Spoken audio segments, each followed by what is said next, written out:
2 ವಾರಗಳ ಕಾಲದ ಅಧಿವೇಶನದಲ್ಲಿ ಈ ಸರ್ಕಾರ ಬೃಹತ್ ಆದಂತ ಹಗರಣಗಳಲ್ಲಿ ಪಾಲ್ಗೊಂಡಿರುವಂತದ್ದು ಜಗಜ್ಜಾಹೀರಾತು ಆಗಿದೆ.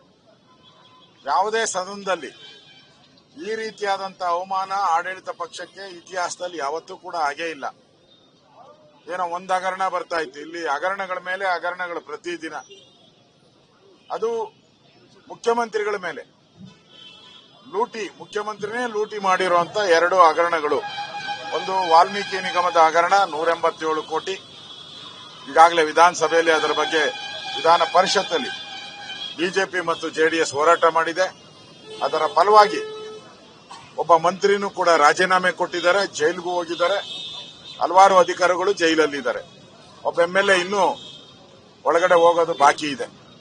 ಎರಡನೇದು ಸ್ವತಃ ಮೂಢ ಹಗರಣ, ಸುಮಾರು 3 ರಿಂದ 4 ಸಾವಿರ ಕೋಟಿ ಹಗರಣ. ಇದು ಮುಖ್ಯಮಂತ್ರಿ ಸಿದ್ದರಾಮಯ್ಯನವರು ಹಿಂದೆ ಉಪಮುಖ್ಯಮಂತ್ರಿಗಳಾಗಿ ಜೆ.ಎಚ್. ಪಟೇಲ್ ಅವರ ಸರ್ಕಾರದಲ್ಲಿದ್ದಾಗ ಈ ಕರ್ಮಕಾಂಡ ಪ್ರಾರಂಭ ಆಯಿತು. ಅವರು ಮುಖ್ಯಮಂತ್ರಿಗಳಾಗಿದ್ದಾಗ ಅದನ್ನು ಅವ್ರ ಬಾಮೈದನ ಹೆಸರಿಗೆ ಮಾಡಿ, ಅದಾದ್ಮೇಲೆ ಅವರ ಹೆಂಡತಿ ಹೆಸರಿಗೆ ಅರ್ಶನ ಕುಂಕುಮಕ್ಕೆ ತೆಗೆದುಕೊಂಡು ಇವರು ವಿರೋಧ ಪಕ್ಷದ ನಾಯಕರಾಗಿದ್ದಾಗ ಸುಮಾರು 14 ಸೈಟು, ಇವರ ಬೆಂಬಲಿಗರೇ 106 ಸೈಟು. ನನ್ನ ಪ್ರಕಾರ 1 ಲಕ್ಷ ಸ್ಕ್ವೇರ್ ಫೀಟ್ಗೂ ಹೆಚ್ಚು ಆ ಮೂಡಾದಲ್ಲಿ 50-50 ಸ್ಕೀಮ್ ಅಲ್ಲಿ ಲೂಟಿ ಮಾಡಿದ್ದಾರೆ.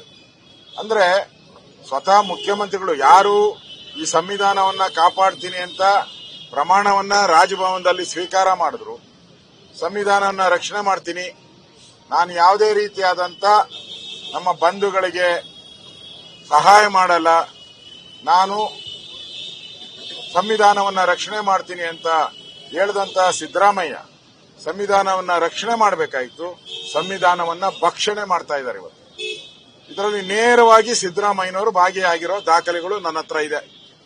ಸದನದಲ್ಲಿ ಕೂಡ ಮಾತಾಡಕ್ಕೆ ಅವಕಾಶವನ್ನ ನಾವು ಕೇಳಿದ್ರಿ, ಸದನದಲ್ಲಿ ನಮ್ಗೆ ಅವಕಾಶ ಕೊಡಲಿಲ್ಲ. ಸ್ಪೀಕರ್ ಅನ್ನು ಕೂಡ ಕಾಂಗ್ರೆಸ್ ಕಡೆ ವಾಲಿರುವಂತದ್ದು ಸ್ಪಷ್ಟವಾಗಿ ಕಾಣ್ತಾ ಇದೆ. ಪ್ರಜಾಪ್ರಭುತ್ವದಲ್ಲಿ ನಮಗೆ ಮಾತಾಡೋದು, ವಿರೋಧ ಪಕ್ಷಕ್ಕೆ ಮಾತಾಡುವಂತ ಅಧಿಕಾರ, ಪ್ರಶ್ನೆ ಮಾಡುವಂತ ಅಧಿಕಾರ, ದಾಖಲೆಗಳನ್ನ ಕೊಡುವಂತ ಅಧಿಕಾರ ವಿಧಾನಸಭೆ ಒಳಗಡೆ ಇದೆ.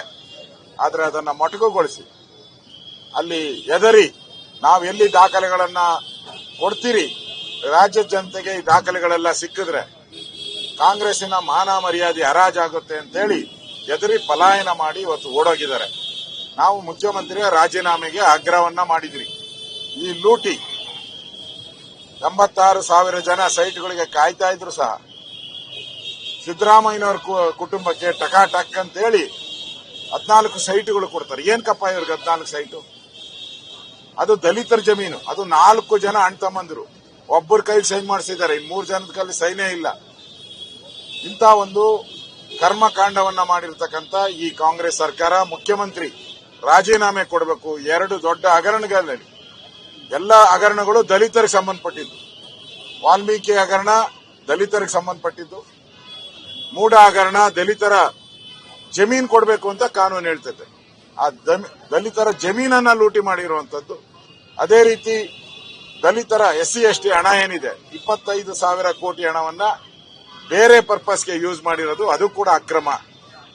ಅಂದ್ರೆ ಈ ಸದನದಲ್ಲಿ ಪೂರ್ತಿ ಕೂಡ 3 ಅಕ್ರಮಗಳು ಆಗಿದೆ. ಆ 3 ಅಕ್ರಮಗಳು ದಲಿತರಿಗೆ ಮೋಸ ಮಾಡಿದ್ದಾರೆ, ದಲಿತರಿಗೆ ವಂಚನೆ ಮಾಡಿದ್ದಾರೆ, ದಲಿತರ ಜಮೀನನ್ನ ಕಬಳಿಸಿದ್ದಾರೆ, ದಲಿತರ ಜಮೀನನ್ನ ನುಂಗಿದ್ದಾರೆ, ದಲಿತರ ದುಡ್ಡನ್ನ ನುಂಗಿದ್ದಾರೆ. ಆದ್ರಿಂದ ಮುಖ್ಯಮಂತ್ರಿ ಮರ್ಯಾದೆ ಇದ್ರೆ ಒಂದು ಕ್ಷಣನೂ ಕೂಡ ಅವರ ಆ ಸ್ಥಾನದಲ್ಲಿ ಇರುವಂತ ನೈತಿಕ ಅಧಿಕಾರವನ್ನ ಕಳ್ಕೊಂಡಿದ್ದಾರೆ. ಅದರ ರಾಜೀನಾಮೆ ಕೊಡಬೇಕು ಅಂತ ಹೇಳಿ ಆಗ್ರಹವನ್ನ ನಾವು ಮಾಡಿದಿರಿ.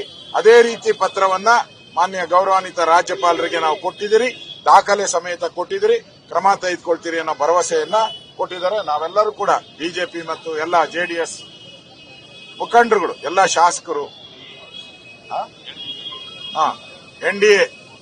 ಎನ್ಡಿಎ ಎಲ್ಲ ಪಾರ್ಟ್ನರ್ಸ್ ನಾವು ಬಂದಿದ್ದೀರಿ.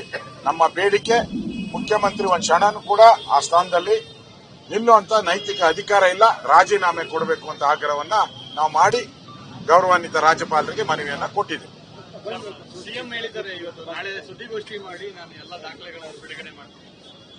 ಅದನ್ನ ಅಧಿವೇಶನದಲ್ಲೇ ಬಿಡುಗಡೆ ಮಾಡಬಹುದಾಯ್ತಲ್ಲ, ಯಾರು ತಡೆದಿದ್ದು ಅದನ್ನ ಮಾಡಕ್ಕೆ? ಅಧಿವೇಶನದಲ್ಲಾದ್ರೆ ನಾವು ಪ್ರಶ್ನೆ ಮಾಡ್ತಾ ಇದ್ರಿ. ಪ್ರೆಸ್ ಮೀಟ್ ಅಲ್ಲಿ ಯಾರು ಪ್ರಶ್ನೆ ಮಾಡ್ತಾರೆ?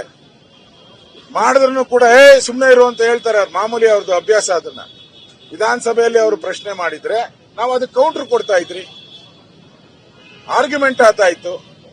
ರಾಜ್ಯ ಜನ ತೀರ್ಮಾನ ಮಾಡೋರು ಯಾವುದು ಸತ್ಯ ಯಾವುದು ಮಿಥ್ಯ ಅಂತೇಳಿ. ಅಲ್ಲಿಂದ ಯಾಕೆ ಪಲಾಯನ ಮಾಡಿ ಹೋಗಿ ಹೇಳಿ ರೀತಿ ಹೋಗುವಂತ ಅವಶ್ಯಕತೆ ಏನಿತ್ತು? ಚರ್ಚೆಗೆ ಅವಕಾಶ ಕೊಡಲಿಲ್ಲ.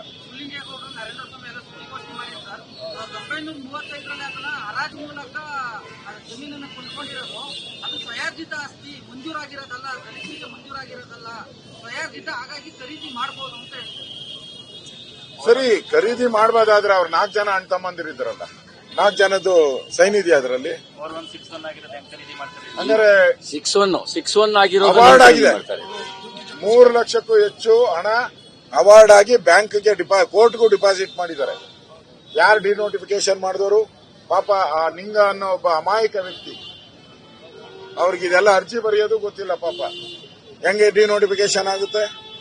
ಹೆಂಗೆ ಕನ್ವರ್ಷನ್? ಲ್ಯಾಂಡ್ ಎಲ್ಲ ಲೇಔಟ್ ಲೇಔಟ್ ಫಾರ್ಮೇಶನ್ ಆಗಿ 12 ಸೈಟು ಅಲಾಟ್ ಆಗಿ ದುಡ್ಡು ಕಟ್ಬಿಟ್ಟಿದ್ದಾರೆ ಅವರು. ಅವ್ರ ಹೆಸರು ನನ್ನ ಹತ್ರ ದಾಖಲೆ ಇದೆ. ಸೈಟ್ ಅಲಾಟ್ ಆಗಿ ದುಡ್ಡು ಕಟ್ಟಿದ್ಮೇಲೆ ಇದನ್ನ ಹೆಂಗ್ ರಿಜಿಸ್ಟರ್ ಮಾಡ್ಕೊಂಡ್ರು ಇವರು? ಪಾರ್ಕ್ ಆಗಿದೆ ಒಂದ್ ಕಡೆ, ಅದನ್ನ ಹೆಂಗೆ ರಿಜಿಸ್ಟರ್ ಮಾಡ್ಕೊಂಡ್ರು ಇವರು? ಲೇಔಟ್ ಪ್ಲಾನ್ ಅಪ್ರೂವ್ ಆಗಿದೆ. ಮೂಡಾದಲ್ಲಿ ಲೇಔಟ್ ಪ್ಲಾನ್ ಅಪ್ರೂವ್, ಅದು ಜಗತ್ ಜಾಹೀರಾತ ಎಲ್ಲ ದಾಖಲೆಗಳು, ಅದು ರಿಜಿಸ್ಟರ್ಡ್ ದಾಖಲೆಗಳು. ಅಪ್ಲೈ ಮಾಡಿದ್ರೆ ಯಾರಿಗೆ ಬೇಕಾದ್ರೂ ಕೊಡ್ತಾರೆ. ಇಷ್ಟು